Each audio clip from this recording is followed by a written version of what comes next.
Welcome to the Human Capital Innovations Podcast, your go-to source for personal, professional, and organizational growth and development. We hope you tune in often for all things people management, organizational development and change, organizational leadership, and social impact related. Maximize your personal and organizational potential with Human Capital Innovations Podcast.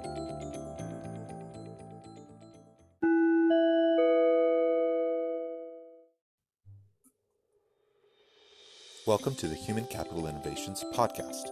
In this HCI Podcast episode, I share my recent presentation with Summer Valente, HCI Contributor, at the Ashoka Exchange conference on April 17th. The title of our presentation was Expanding Our Vision of Social Impact.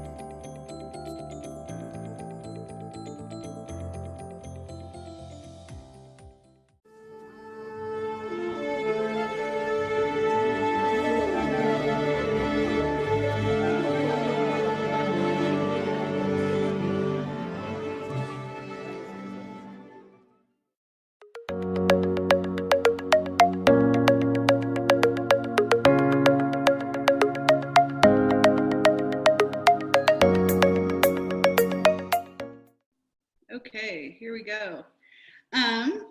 So we're going to jump right in.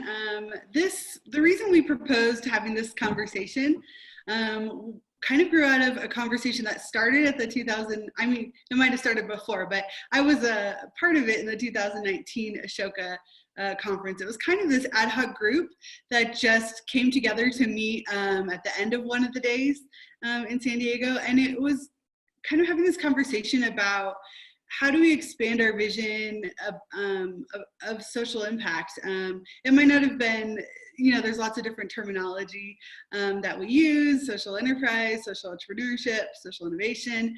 But it was kind of around these kind of pieces of, are there pieces that we're ignoring or need to be included in this bigger conversation?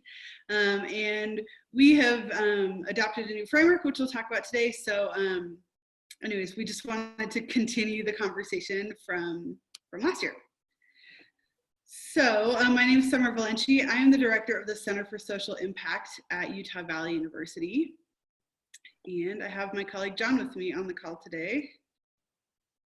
I'm John Westover. I'm the academic director of the Center for Social Impact. I'm an associate professor of organizational leadership in the Woodbury School of Business at Utah Valley University, where I teach organizational development and change management, human resource management, ethics, and those sorts of courses. And I've been working with Summer in the center for a long time. Awesome. So we know this is a conversation, but we wanted to go through kind of just a little spiel about what we're doing. So we want to give you some context for our community and our university, because it's important in how we kind of frame the social impact at our university. Then we'll talk about the framework and what we've been doing on our campus. And then we want to, obviously the majority of the time, be a discussion. And we really want to answer any of your questions first. We have a couple of prepared questions if we get to them, but we really just want to hear from the group. So John's going to start us off with the context. And I'll go through this pretty quickly. In a nutshell, Utah Valley University is housed in a very unique place culturally, and it's a very conservative place.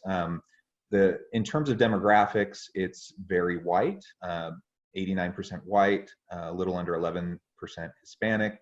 It's very young. Median age is a little bit under 25.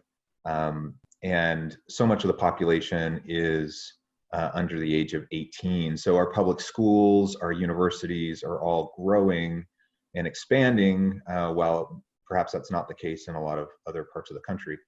1/3 of all growth in 2019 was in Utah County, where Utah Valley University is housed.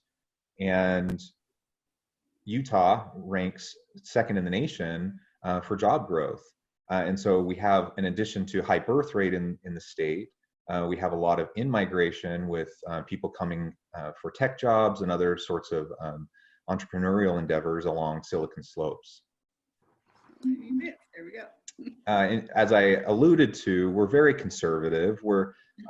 Utah is very red, and within one of the reddest states in the country, Utah County is the reddest part of Utah. So we've only supported a Democrat for president 9 times since 1896. The last time we supported one was a very long time ago in 1964, the most Republican county, as I mentioned.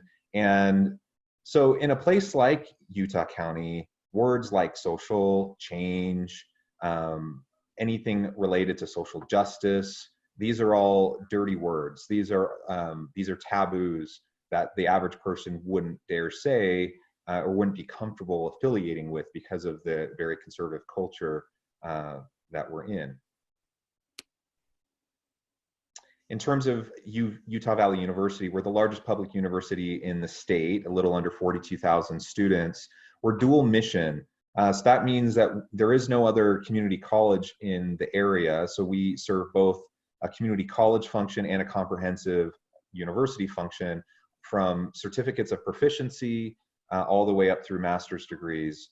A little under 40% of our students are first generation students.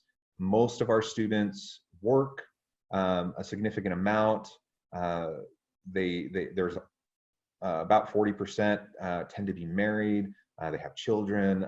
These are very busy students who are juggling a lot of different things as they're continuing their education. So back 27 years ago, the Volunteer and Service Learning Center, or rather before the center, Volunteer Services was founded on UVU campus. And from those humble beginnings, we've grown a lot over this past 27 years. In 2001, we became the Volunteer and Service Learning Center. I joined campus in 2009 when it was still the Volunteer and Service Learning Center, and my role with directing academic service learning initiatives and the social impact initiative started a couple years after I came to campus. Summer then joined us, 5 years ago, Summer? 7. 7 years, wow. So Summer joined us 7 years ago. And during that time, we were having so many discussions about really how we needed to shift our strategic understanding of our role in the community, how we needed to adjust our framing of service and volunteering and service learning, and how we could have a bigger, more substantial impact in our community. So it was quite the process, but we were successful in changing the name of the center in 2018 to the Center for Social Impact, with a brand new strategic framework and a much more comprehensive approach to how we're trying to tackle social problems, and Summer's going to talk about that here in just a minute.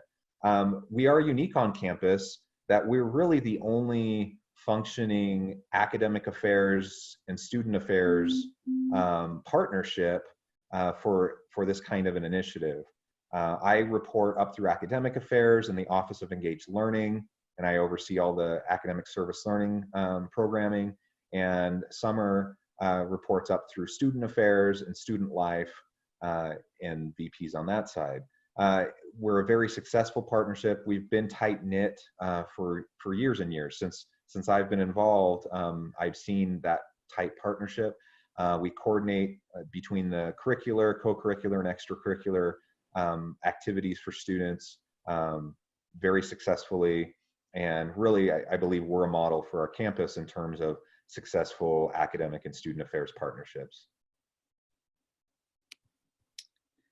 Okay, so I'm going to jump into the framework. And something that we like to point out too is how we sit in between those two different divisions. We're not beholden to any particular school, where we can really be that kind of interdisciplinary space on campus.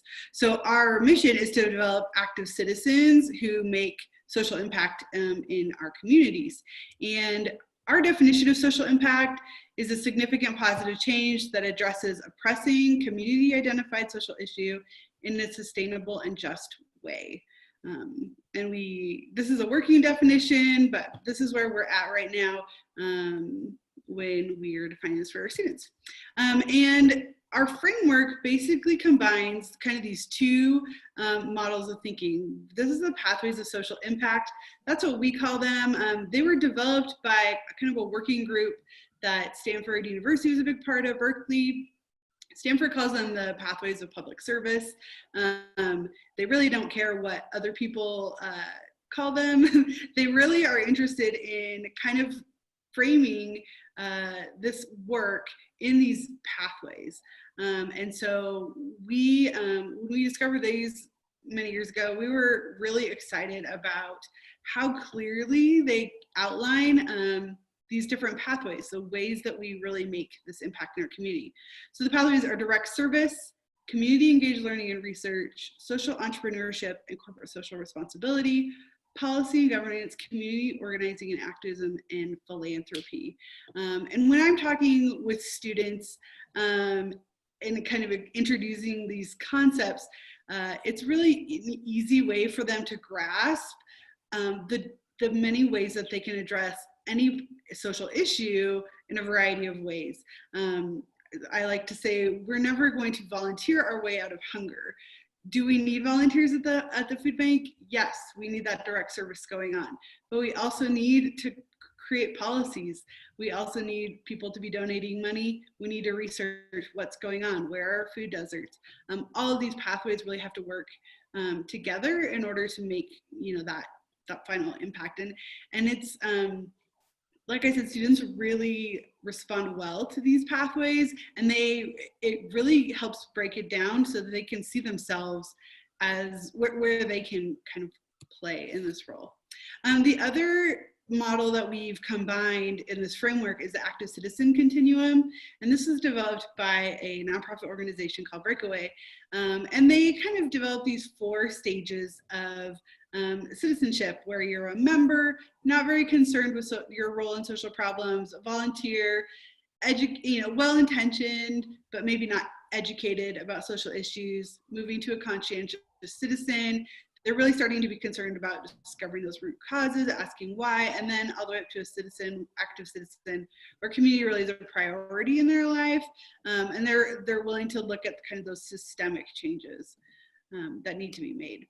So what we did is we put these 2 frameworks, or these 2 models on axes, and what we decided to do is we want to develop programming that helps students move through the continuum all the way across all of the pathways. So that's kind of what's been driving how we frame everything in the center. We can kind of trace our roots, right, our volunteer and service learning into those first 2 pathways, and it's been a really great experience to kind of expand the way we see things and the way that we can get students involved in a variety of different ways. So everything that we offer in the center, whether it's legacy kind of events or things that we're developing in the future, they're all aligning with this framework. So since we implemented this framework, we've rebranded our center, obviously. We've introduced the pathways to campus. One of the ways that we did that, we put this pop-up museum together for our Martin Luther King commemoration.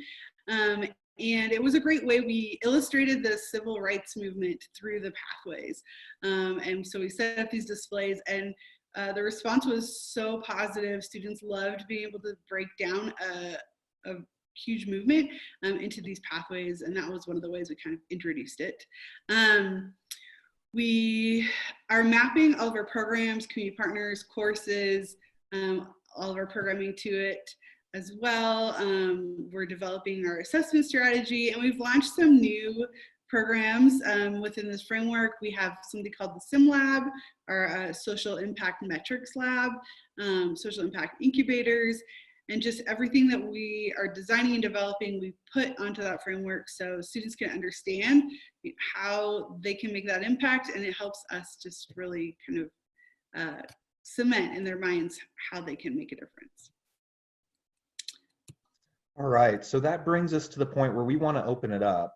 As Summer mentioned, we're just so excited about having a comprehensive way that we can help students and faculty and community partners all collectively understand the complexities and nuances in a broader social system and political and economic system, that these cross influences that make it so difficult to actually drive change in our communities. So as we use this sort of framework and have these discussions and plan our programming and our events and our courses and our projects, it gives us a real good grounding and helps everyone to be conversant with the same kind of baseline understanding of where we're starting from, to be able to address community identified needs, to be able to lean on the lived expertise of community partners,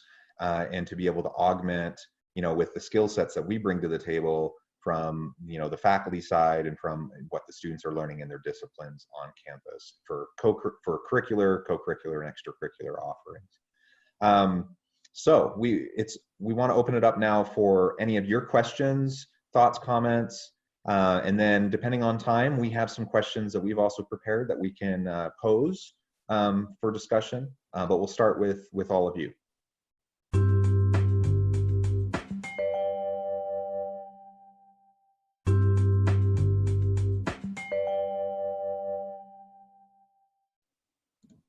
I might ask a question. It's Nancy Marlette. I'm from Calgary, Alberta. Hi, Nancy. And, it's wonderful to see the way you've created this matrix management system. I used to really value that kind of stuff, but my life got a lot more chaotic, I'm afraid. But one of the things I was interested in is it seems like you're really well organized inside the university. And I'm just wondering how you've managed to bring community collaborators in, and do you invest in them in terms of training them to be part of this? Yeah, great question. Do you want to tackle that first, Summer? Sure. We have a partnerships coordinator that is a member of our staff in the Center for Social Impact. And so she helps recruit community partners, train them, retain them. She helps put on events with our service learning faculty to kind of make those connections with them as well. So right now, she's currently mapping all of our community partners with them to those pathways, so we can see where maybe there are gaps in our partnerships that we could develop further, or help them kind of develop more opportunities beyond what they've usually seen us as, either volunteering or service learning, helping them kind of expand their perspective into, oh, you mean I could use a student to help, get signatures for a petition? Awesome, that's policy and governance. So helping broaden their perspective as well as to how they could engage students in what they're doing. Okay, so that you see the partnerships, the collaborators, as being the associations, agencies, groups within the community rather than individuals who are able to teach students and those kinds of things. Is that right? That was my perspective. Yeah. John, do you want to address? I mean, we have on-campus partnerships as well that we work across divisions, and like we mentioned, our partnership with academic affairs is very strong, and so faculty members are obviously a large part of that as well. Yeah. No, I wasn't referring to faculty. I'm talking about individuals from the community who are really interested in this, and how you use them in terms of training your students.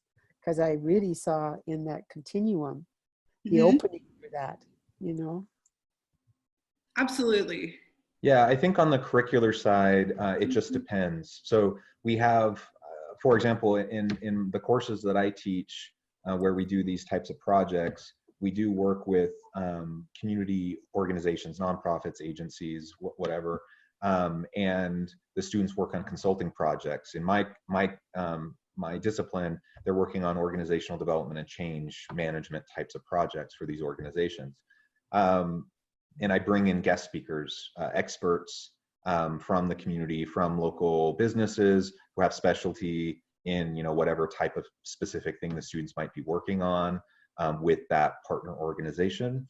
And so some faculty do that quite a bit, some do that a little bit, and some don't do it at all. We definitely encourage faculty to utilize the expertise within the community. And I think that we would say the same thing for the extracurricular and co-curricular offerings as well. Okay. Yeah, one of our biggest emphases to our students is we work with community identified needs. So we always are listening to the community and doing what needs to be done there. Yeah, and to add to what Summer said about our community partners, we do have tiered levels of partnership, so that as organizations want to partner with the Center for Social Impact, there's tiers, so they agree to certain levels of commitment and involvement with us and with the students. They receive training, and so that's been quite effective in creating more tie and buy-in to what they're doing and what we're doing with the center.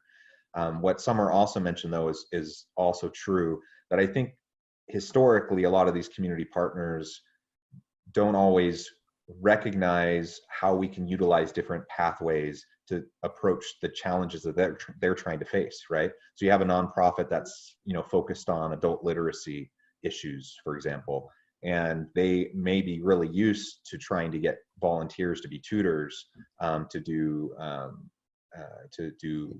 reading tutoring, but they may not be thinking about having faculty expertise and student expertise and corporate expertise from the community to help them develop and assess their training, to help them understand their data analytics and some of those types of things. So and we can look across all the pathways to help them better understand how they can tackle the social problems that they're facing. So that's something we definitely have been trying to do. Yeah, thank you. We had time to get into all of our programming, but yeah. We do have a question in the chat box, so I'll go ahead and read this. As students go through this pathway of social impact, what happens after university with them? Do you have a follow-up of how they engage in these different areas, public policy, philanthropy, activism, etc.? That's a great question. That is an excellent question. Yeah, that's definitely something that we're continuing to develop and explore. I actually attended the careers session earlier this morning. I think part of our curriculum that we're designing for our social impact certificate and minor involves bringing practitioners into the classroom so that they can start to make those connections.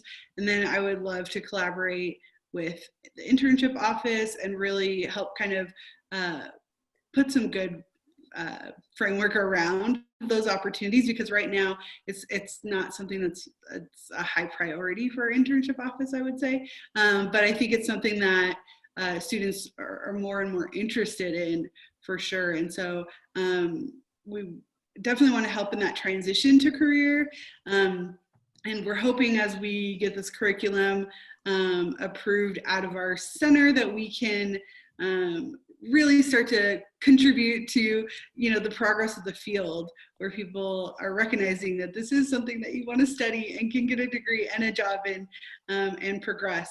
And then we also have plans. We haven't done anything yet, but plans to involve alumni as we move forward in a variety of different ways.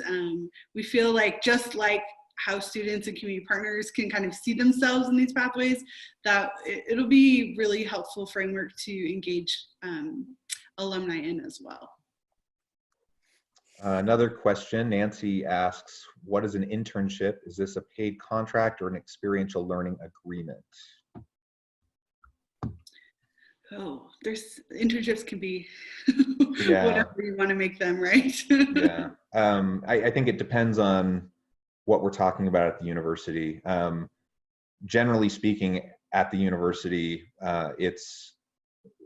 most students do paid internships with an employer, where they have a signed agreement between a supervisor, the student, and a lead faculty member at the university, with specific learning outcomes from the projects that they're doing as part of the internship. So it's this experiential learning opportunity where they often get paid, sometimes not.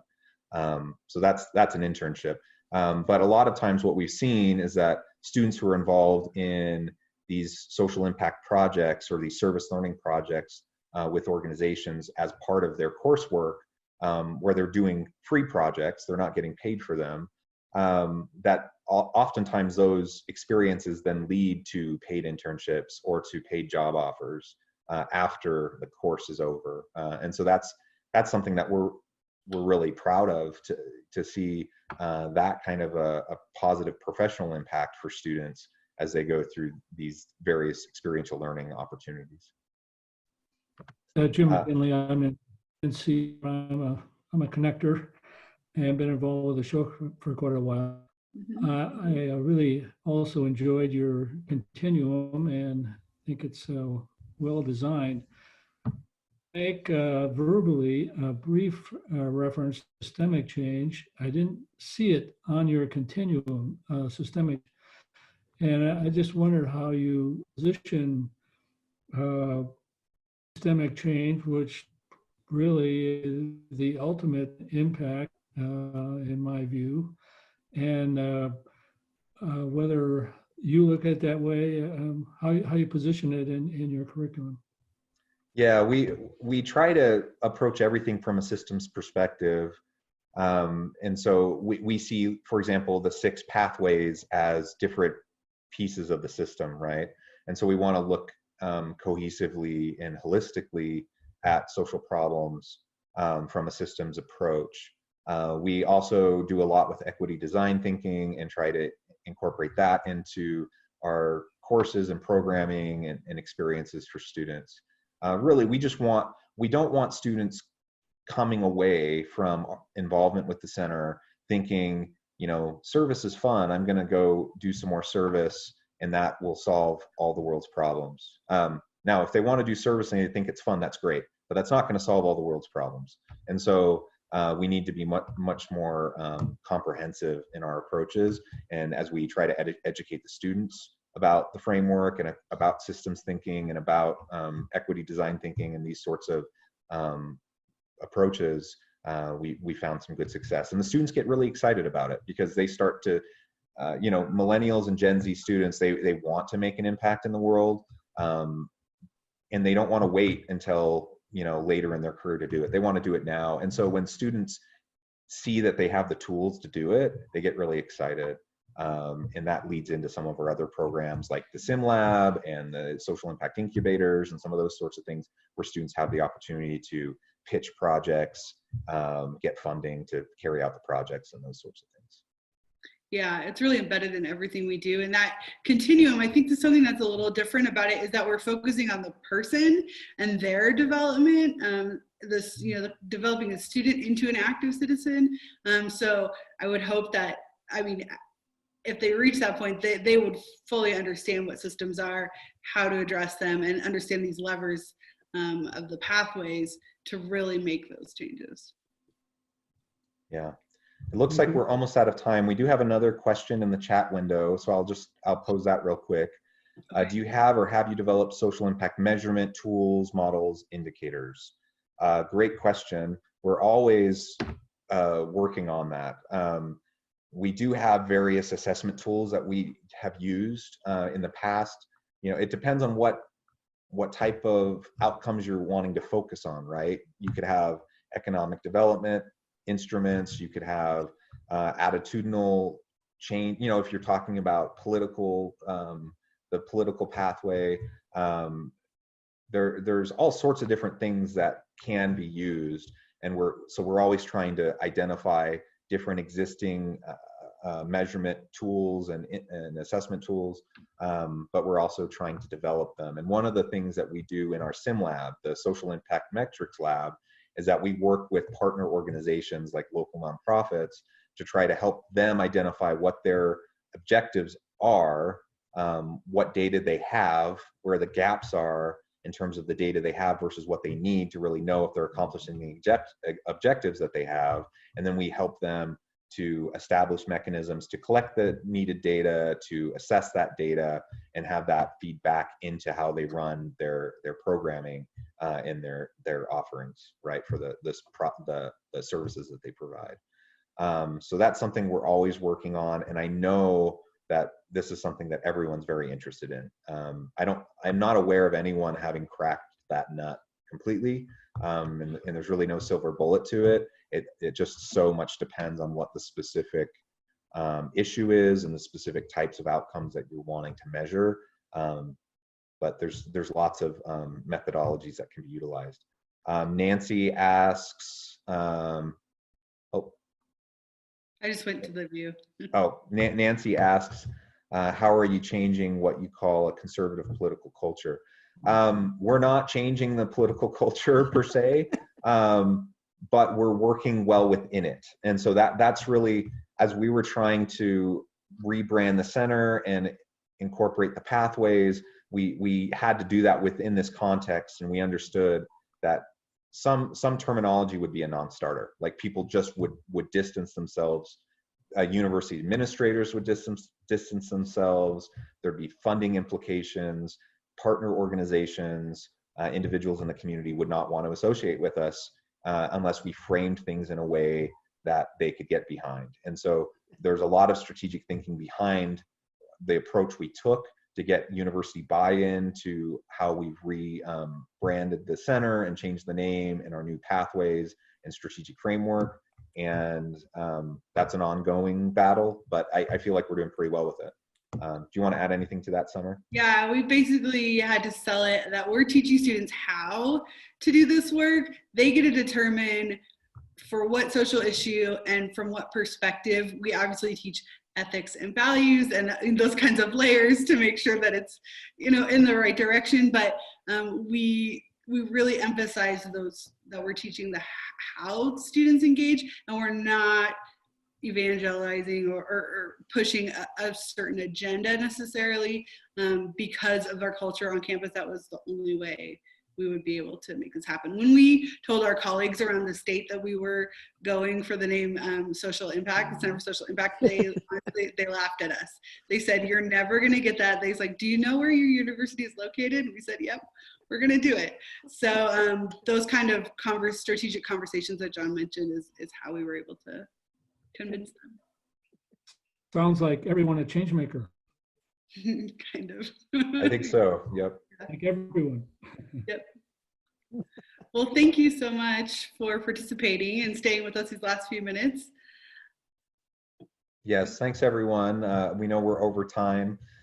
We will share the slides. I think Summer may have already done that in the present. Oh, I'm not sure here, but I know in the program, the slides are there in the app. And by all means, we would love to talk with anyone offline, so feel free to contact us. We could set up meetings, after the fact, after the conference, and we would love to have the opportunity to continue the discussion. Yeah, Thank you for your great work. Great. Thank you. Share your emails in the chat box with everyone before they go, in case folks have questions. Thank you so much, Jonathan. Thank you. Yep. Thanks, everyone. Have a great evening. Have a wonderful evening. Thank you so much. Bye.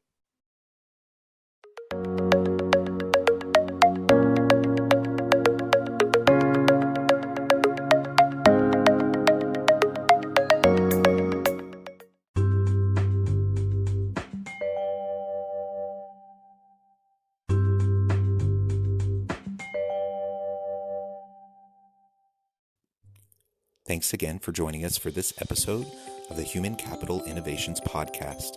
I hope you stay healthy and safe and that you have a great week.